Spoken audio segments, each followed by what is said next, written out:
Moisés escuchó que las familias del pueblo lloraban, cada uno a la entrada de su tienda, con lo cual hacían que la ira del Señor se encendiera en extremo. Entonces, muy disgustado, Moisés oró al Señor. Si yo soy tu siervo, ¿por qué me perjudicas? ¿Por qué me niegas tu favor y me obligas a cargar con todo este pueblo? ¿Acaso yo lo concebí o lo di a luz para que me exijas que lo lleve en mi regazo como si yo fuera su nodriza y que lo lleve hasta la tierra que les prometiste a sus antepasados? Todo este pueblo me viene llorando a pedirme carne. ¿De dónde voy a sacarla? Yo solo no puedo con todo este pueblo. Es una carga demasiado pesada para mí. Si este es el trato que vas a darme, me harás un favor si me quitas la vida, y así me veré libre de mi desgracia. El Señor le respondió a Moisés: Tráeme a 70 ancianos de Israel y asegúrate de que sean ancianos y gobernantes del pueblo. Llévalos a la tienda de reunión y haz que esperen allí contigo. Yo descenderé para hablar contigo y compartiré con ellos el espíritu que está sobre ti, para que te ayuden a llevar la carga que te representa este pueblo. Así no tendrás que llevarla tú solo. Seguimos con las reuniones de ICEA en casa y el título del mensaje de esta mañana es Una prueba larga y una crisis profunda, apoyándonos en el texto de Números 11 que acabamos de leer.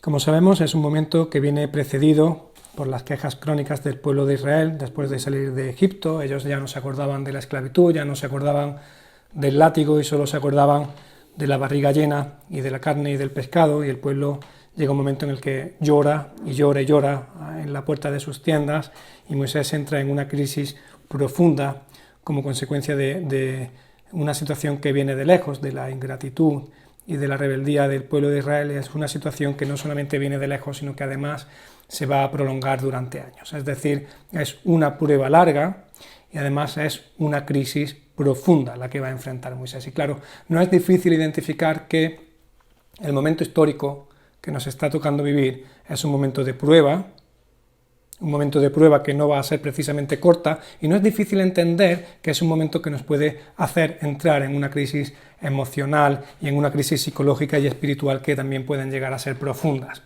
Tiro de información recogida en la prensa a lo largo de los meses. Por ejemplo, en el 13 de marzo, cuando se declara el estado de alarma, los psiquiatras y los psicólogos del Hospital Gregorio Marañón en Madrid, viendo lo que se venía encima, no solamente toman como pacientes a los enfermos de coronavirus, no solamente toman como pacientes también a las familias de estos enfermos, sino que empiezan a tratar a sus compañeros médicos que iban a estar cuidando de los enfermos y de las familias. Días más tarde, y hago referencia a una noticia que se recoge en el País, días más tarde, el presidente de la Sociedad Española de Psiquiatría envía una carta a sus afiliados, a psicólogos y a psiquiatras. Y en la carta dice, y cito prácticamente textualmente, dice: cuidad, a los psicólogos y a los sanitarios le dice: cuidad de los médicos que están luchando contra la extenuación, que están luchando contra la impotencia, que están luchando contra tener que tomar decisiones vitales para las que no han sido ni formados ni preparados. Cuidad de los que luchan contra la precariedad técnica y material, y cuidad contra los que luchan contra todo esto sin haber tenido ni una preparación ni un periodo de adaptación previo. Es una carta a la que además se le suma o se le adjunta un material práctico útil para tratar con pacientes que están francamente angustiados, con familias que están desconsoladas, y dice la carta: oye, vamos a prepararnos para pelear una batalla contra la impotencia, contra la rabia, contra la tristeza, y vamos a prepararnos porque es una batalla que nos va a llevar al límite de nuestra fuerza física, emocional, psicológica y, me permito añadir, también espiritual. Además del sufrimiento, además de las consecuencias sanitarias y de las consecuencias económicas que nos están tocando y que nos van a seguir tocando vivir, sin duda que tenemos que añadir las consecuencias anímicas, emocionales, psicológicas y, ¿por qué no?, espirituales. Son consecuencias que pueden y que creo que sin duda que van a llegar. Y aunque me planteaba introducir algún dato técnico más o algún dato objetivo más recogido de alguna revista americana que no me atrevo a pronunciar el nombre de la revista, en vez de esos datos técnicos me he decidido por mencionar partes de algunos testimonios personales, porque no solamente muestran los datos objetivos de la crisis, sino que también nos muestran lo humano de esta crisis, lo humano al reflejar la imagen y la semejanza de Dios en la entrega y en el servicio, que muestran, entre otras cosas, que no estamos creados ni diseñados para el sufrimiento. En un grupo de terapia, una auxiliar de enfermería decía lo mismo que otras tantas personas se atreven a decir: solo tengo ganas de llorar, solo quiero llorar. Personas que están entrando en crisis y que reconocen que tienen un enorme miedo a decepcionar, que sienten un enorme miedo a no estar a la altura, que sienten una enorme presión en medio de una situación que los desborda, y son personas que dicen, que experimentan, que están haciendo mucho más de lo que tienen que hacer y que están haciendo mucho más de lo que es su trabajo y que están haciendo mucho más de lo que les corresponde. Turnos que se doblan, agotamiento, fatiga por compasión, fatiga por empatía, fatiga por hiperactivación, y después de todo esto llega la OMS, llega la OMS y nos advierte que después del COVID la siguiente pandemia mundial puede ser la ansiedad, puede ser una tristeza profunda y en los casos más severos puede ser la depresión. Una psicóloga de Córdoba que trabaja con profesionales hace una recomendación que es extensible a todos y en cualquier momento. Tenemos que prepararnos porque después de todo esto va a llegar la ansiedad, va a llegar el estrés postraumático, y ante la incertidumbre emocional, psicológica, económica y, como digo, también espiritual, ante la incertidumbre que genera todo esto, aparecen más y más preguntas. ¿Cómo me preparo? Me están diciendo que me prepare, pero ¿cómo me preparo? ¿Cuánto puedo aguantar? ¿Soy capaz de identificar los síntomas del síndrome del quemado? ¿Soy capaz de identificar esos síntomas del burnout, de la o de la propia depresión? Aparecen más y más preguntas. ¿Cómo voy a enfrentar cuando el coronavirus remita? ¿Cómo voy a reincorporarme a la nueva normalidad? O ahora, ¿qué puedo hacer hoy con todo lo que tengo? ¿Puedo como cristiano sentirme agobiado? ¿Puedo llegar a enfermar y a estar deprimido? ¿Puede un responsable de la Iglesia entrar en una crisis profunda? ¿Es pecado la depresión? ¿No es Cristo el mejor médico y la oración es la mejor terapia? ¿Cómo es posible que estés deprimido? ¿Es que no tienes fe? En un momento como el que nos está tocando vivir, creo que estas preguntas son especialmente pertinentes por la diversidad de respuestas que se pueden llegar a dar y a recibir para estas preguntas, con la consiguiente repercusión que van a tener esas respuestas en la vida de las personas. ¿Cómo es posible que una persona que tenga fe en Cristo pueda atravesar tiempos de crisis profunda o incluso de agotamiento espiritual? ¿Cómo se concilia la exhortación de Pablo de estar siempre gozosos con la realidad de hombres y de mujeres de fe que sufren ansiedad, que sufren insomnio, tristeza profunda e incluso, como digo, en los casos más severos, depresión? ¿Cómo? Pues es difícil encontrar en toda la Biblia un solo personaje que no haya pasado por valle de sombra de muerte. Y al que alguno pueda creerse que ya es de oro, la realidad es que todos somos vasijas de barro y tendremos que reconocer que, como llevamos repitiendo semana tras semana, Dios en su misteriosa soberanía se vale de vasos de barro y no de oro. Se vale de vasijas frágiles y lo hace porque el poder de Dios se perfecciona en la debilidad. Terminaré con esta misma idea. Si Dios permite sombras en sus instrumentos, es para que su gloria resplandezca. Y en nuestra vida, como en la vida de Moisés, que la gloria de Dios resplandezca puede ser una preciosa realidad. ¿Y qué es lo que estaba o está en el texto experimentando Moisés para que la gloria de Dios resplandezca? Porque Moisés está en crisis. Y está en una crisis tan profunda que en el versículo 15 encontramos a un líder que no puede más y que se quiere morir.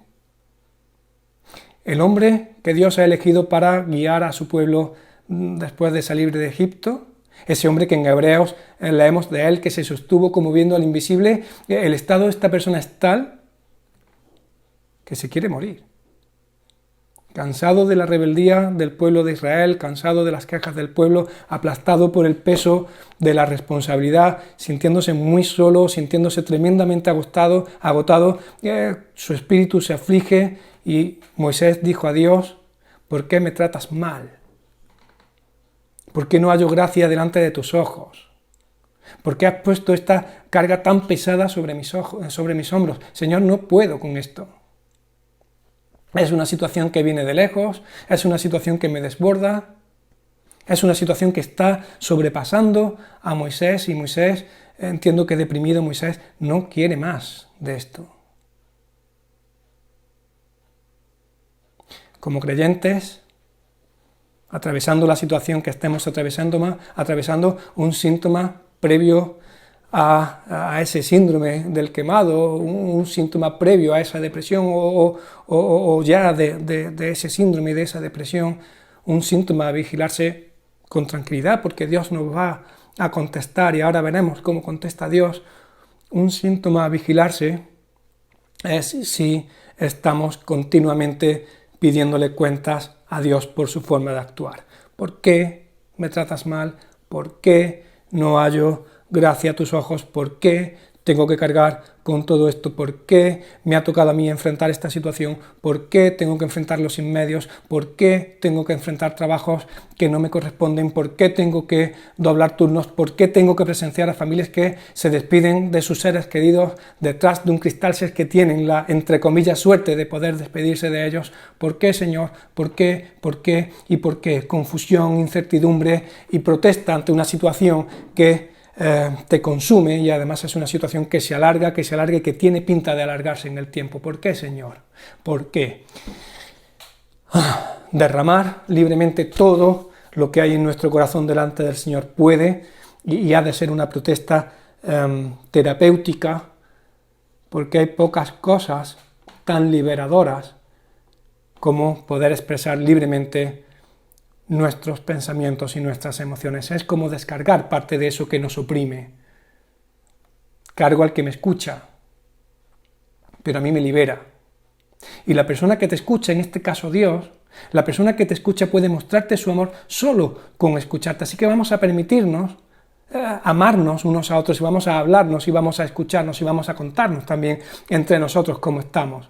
Y Moisés no se contiene, y Moisés le habla al Señor, y como vamos a ver en un momento, Dios no le pide contención a Moisés. En ocasiones a nosotros mismos sí que nos pedimos contención, y también a los demás nos ponemos delante de ellos para, sin juicio ni crítico ni bíblico, juzgar su falta de fe por la situación en la que se encuentra y nos parecemos a esa escena de Darth Vader en la que estrangula a un militar del imperio porque su falta de fe le parecía molesta. Se irrita con la irritabilidad. Pero Dios no hace eso.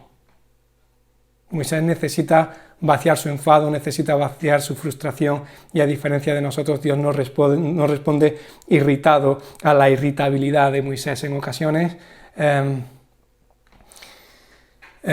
Moisés está irritado, en ocasiones estados de crisis profunda no cursan con gente metida en la cama y llorando, sino que cursan con un aumento muy considerable de la irritabilidad y de la agresividad, y los choques aumentan, y Moisés, el hombre más manso de toda la tierra, capítulo 12, versículo 3 del libro de Números, Moisés estalla en el versículo 12 de este capítulo 11, Moisés pregunta, ¿qué es este mi problema? ¿Acaso he concebido yo a este pueblo para tener que llevarlo en brazos, en mi regazo, como si fueran mi bebé? Moisés tiene el deseo, está muy cerca de tener el deseo de dejarlo absolutamente todo, aunque eso le suponga tener que dejar la vida, porque creo que Moisés entiende cuál es con claridad el plan que Dios tiene para su vida y no quiere dejar ese plan. Entonces, de ahí creo que viene esa conclusión de la crisis profunda de Moisés. Y en todo este lío, Lo que quizás se nos ha podido pasar por alto de la actitud de Moisés, y creo que es algo muy importante en todo este lío, para mí, Moisés no está buscando a Dios para cargar contra él, sino que está buscando a Dios para descargarse en él. Y desde ese momento, desde el momento en el que Moisés empieza a descargarse en el Señor, Dios ya empieza a actuar. Incluso antes de empezar a hablar, Dios ya está contestando a Moisés. ¿Qué te angustia? Por supuesto que Dios quiere que descarguemos todas nuestras angustias en Él, pero para eso tendremos que identificar qué es lo que nos angustia. Después de destensionarse, después de soltar como está, Moisés recibe luz acerca de su ansiedad en los versículos 13 y 14. ¿De dónde voy a sacar la carne?, empieza diciendo, y concluye Moisés, yo solo con todo esto no puedo. Yo solo no. Moisés no se está quejando de o contra Dios. Moisés se está quejando a Dios. Y no es pecado decirle a Dios cómo te sientes. Quizás estemos más cerca de pecar cuando una fea superioridad espiritual te hace guardar silencio durante meses o incluso durante años y te hace acumular una fea amargura de corazón. Y con todo ese lío rondando a Moisés, no podía no relacionar su situación con el testimonio de la enfermera que decía que tenía un enorme miedo a decepcionar y a no estar a la altura y que tenía esa enorme presión encima en medio de una situación que la desbordaba. Moisés también había perdido en cierta parte la autoestima y nada de lo que hacía parecía que era suficiente en una situación que afectaba a todo su mundo conocido.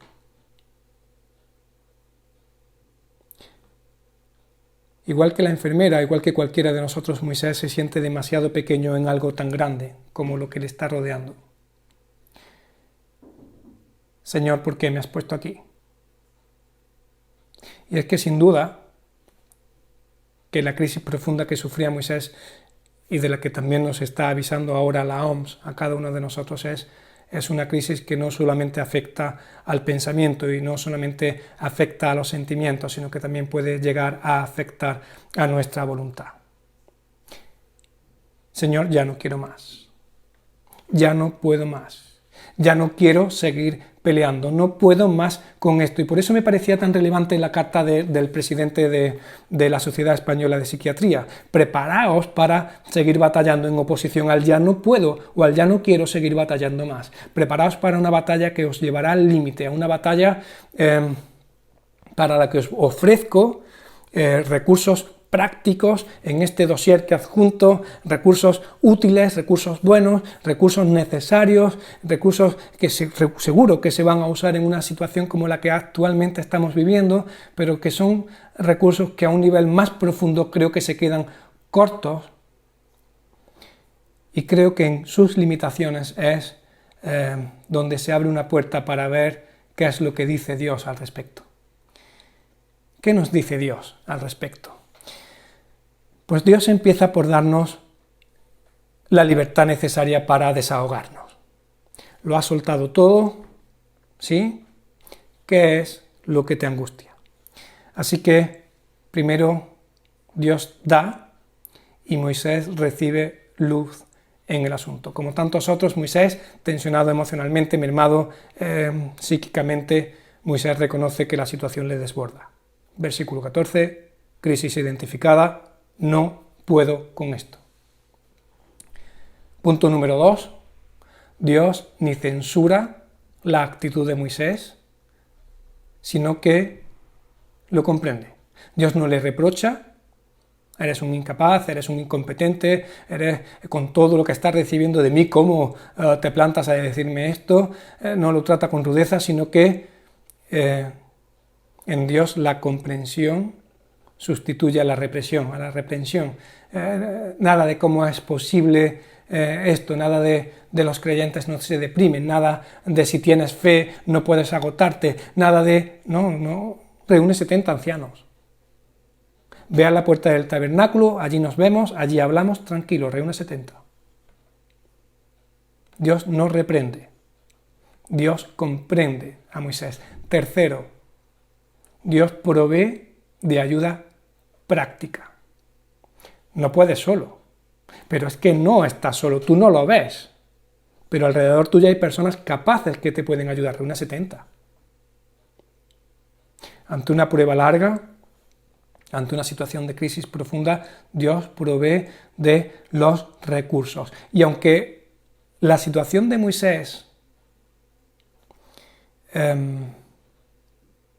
ni había cambiado ni iba a cambiar, los recursos con los que Dios le provee sí que le iban a permitir, como digo, sin cambiar la situación, sí que le iban a permitir enfrentarla. El pueblo era el que era, el pueblo iba a seguir siendo el que era, la situación no iba a cambiar, pero los recursos con los que Dios provee a Moisés sí que son recursos que le permiten seguir peleando la buena batalla. Si bien Dios no quita la prueba, Dios sí que provee de su gracia y también de los recursos necesarios para mantenernos en la batalla. Insisto, la situación no cambia, pero la forma de enfrentarla sí. De gracia y por gracia, 70 ancianos. Seguro que os ha llegado el manual de supervivencia, no recuerdo, tiempos de crisis, del GP, del grupo de psicólogos evangélicos de los GB, del grupo de bíblicos de graduados. Si Dios provee con su presencia y provee con fe, también provee con recursos que vienen de Él, con sanitarios y con psicólogos y con lo que nos haga falta. Dios provee con hermanos, con personas, con lo que haga falta. Así que si Dios arroja luz sobre lo que es, lo que nos angustia, si Dios comprende que nos podamos sentir angustiados, si Dios provee de ayuda práctica para nuestra angustia y también de esas personas en medio de la angustia, si Dios actúa de todas estas maneras, en cuarto lugar también va a actuar encima de nosotros, reactivando nuestra autoestima que puede estar muy dañada. Solo tengo ganas de llorar. Es lo que decía la enfermera, siento una enorme presión, un enorme miedo a decepcionar a los demás, sufro un enorme miedo a no estar a la altura, y Moisés ya había pasado ese punto, ya no tenía miedo de no estar a la altura, ya directamente sabe que no está a la altura. Ya no tengo ganas de llorar, Señor, ya lo que quiero es dejar de estar aquí, quiero abandonar. Si alguna de estas cosas fueran pecado en sí mismas, Dios habría apartado a Moisés de la responsabilidad de dirigir a su pueblo, y sin embargo lo que hace Dios es que lo reafirma en su tarea, lo restablece en su tarea y restablece también su autoestima. Moisés, querido, no solo no vas a morir, sino que vas a seguir en la batalla, porque ese es tu sitio, ese es tu lugar, y además voy a tomar de tu espíritu y lo voy a poner sobre esos 70. Así que tranquilo. Moisés le dice que a él solo no, al principio de los principios, y le dice no importa, Aarón. Ahora Moisés vuelve a decirle al Señor yo solo no, y Dios le dice por un lado no estás solo, tranquilo, nos vemos en la tienda, yo estoy contigo en el tabernáculo, y por otro lado dice tampoco estás solo, y hay 70 personas, 70 ancianos que te van a echar una mano. Moisés, no estás solo. No tienes por qué tirar de esto tú solo, no tienes por qué enfrentar la situación tú solo, no tienes por qué tratar de salir de la crisis tú solo, y además tampoco estás tan mal cuando voy a coger de tu espíritu y lo voy a poner sobre ellos. Así que tranquilo, ni estás solo, ni estás tan mal. La situación alrededor de Moisés ni cambió, ni iba a cambiar. El pueblo era el que era, iba a seguir siendo el que era. De hecho acabó con sus huesos en el desierto, pero Moisés sí que pudo salir del oscuro valle emocional, psicológico, por qué no reconocerlo, espiritual, por el que peligrosamente iba caminando para seguir peleando la buena batalla que estaba lejos de acabar. Después, en la vida de Moisés creo que podemos ver que esta crisis no fue una crisis estéril y en Hebreos 11 se nos habla de Moisés como ese que tenía la mirada puesta en el galardón y ese que se sostuvo como viendo al invisible. Algo parecido es lo que Pablo le dice a Timoteo cuando le dice: pelea la buena batalla echando mano de la vida eterna, llamados a colaborar con el venga a nosotros tu reino para minimizar las consecuencias de la caída usando todos los recursos que Dios pone a nuestro alcance, cada uno en la situación que le esté tocando vivir. En más de una y en más de dos ocasiones difícilmente mantendremos el ánimo si no echamos mano de la vida eterna y de la promesa de la tierra prometida. Con la luz que arroja Dios a qué es, muy concretamente, qué es lo que me produce angustia. Con la comprensión y el consuelo de Dios ante nuestra debilidad. Con la ayuda práctica que Dios pone a nuestro alcance, incluso a través de profesionales. Con nuestra autoestima también restaurada, porque en Cristo y por su sangre nuestro valor es incalculable, y porque mi falta de estar a la altura, Él la cubre, porque Él ya ha estado completamente a la altura.